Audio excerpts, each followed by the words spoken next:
জানিয়ে দেব সর্বশেষ আপডেট বাংলা সংবাদ। শুরুতেই শিরোনাম।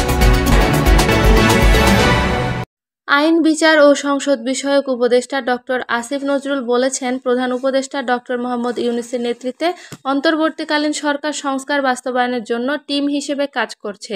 এরই মধ্যে সুপারিশের প্রায় অর্ধেক বাস্তবায়ন করা হয়েছে। গত রোববার বিকেলে রাজধানীর ফরেন সার্ভিস একাডেমিতে জাতীয় ঐকমত্য কমিশনের সভায় এসব কথা বলেন তিনি। আইন উপদেষ্টা বলেন, ৬টি সংস্কার কমিশনে তাৎক্ষণিক কার্যকর করার মতো প্রায় ৭০ ভাগ সুপারিশ ডিসেম্বরের মধ্যে বাস্তবায়ন করা সম্ভব। ডক্টর আসিফ নজরুল বলেন, প্রথমে যে ৬টি কমিশন গঠিত হয় তাদের প্রস্তাবিত সুপারিশের মধ্য থেকে আশু বাস্তবায়নগুলো বাছাই করে ইতিমধ্যে অর্ধেকের মতো বাস্তবায়ন করেছি। আমাদের ইচ্ছা ডিসেম্বরের মধ্যেই অন্তত ৭০% সম্পন্ন করে যেতে পারব। তিনি আরও বলেন, যে সকল সংস্কার প্রস্তাব সংবিধান সংশ্লিষ্ট সেসব বিষয়ে বৃহত্তর রাজনৈতিক ঐকমত্য প্রয়োজন। অধ্যাদেশ বা নির্বাহী আদেশের মাধ্যমে আমরা সংবিধান পরিবর্তন করতে পারি না। উপদেষ্টা জানান, কিছু প্রস্তাব সংবিধান সংশ্লিষ্ট হিসেবে উপস্থাপিত হলেও বাস্তবে তা তেমন নয়। তিনি বলেন, এ বিষয়ে কমিশনের সভাপতির সঙ্গেও আলোচনা করেছি। উদাহরণস্বরূপ, সংসদীয় স্থায়ী কমিটির প্রধান কে হবেন তা কেবল কার্যপ্রণালীর বিধি পরিবর্তনের মাধ্যমে সমাধান করা সম্ভব। সংবিধান সংশোধনের দরকার নেই। ডক্টর আসিফ নজরুল বলেন, কিছু প্রস্তাবকে পুনরাবৃত্তি ছিল, কিছু তেমন গুরুত্বপূর্ণ নয় বলে মনে হয়েছে।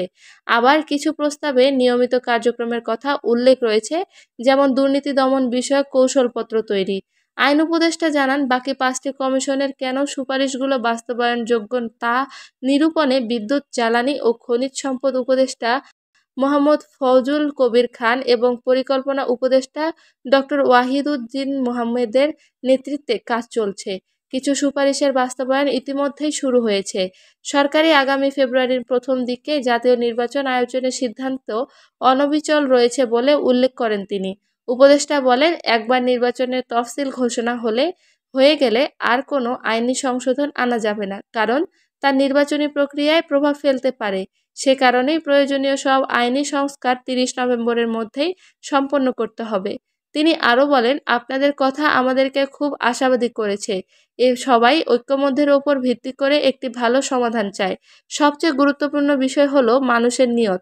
আমাদের নিয়ত যদি গণ অভ্যুত্থানের ঐক্য সংরক্ষণ করা, দেশে ফ্যাসিবাদ ফিরে আসার সুযোগ না দেওয়া এবং তাদের বিপদ মুক্ত রাখা, তাহলে সমাধান কঠিন হবে না ইনশাআল্লাহ।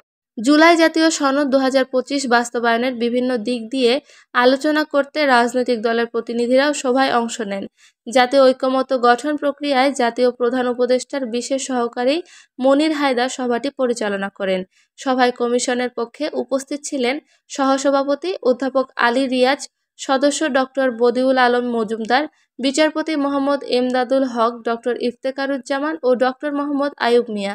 বিএনপি, এনসিপি, জামায়াতে ইসলামী, গণসংহতি আন্দোলন সহ বিভিন্ন রাজনৈতিক দলের প্রতিনিধিরাও সেখানে উপস্থিত ছিলেন।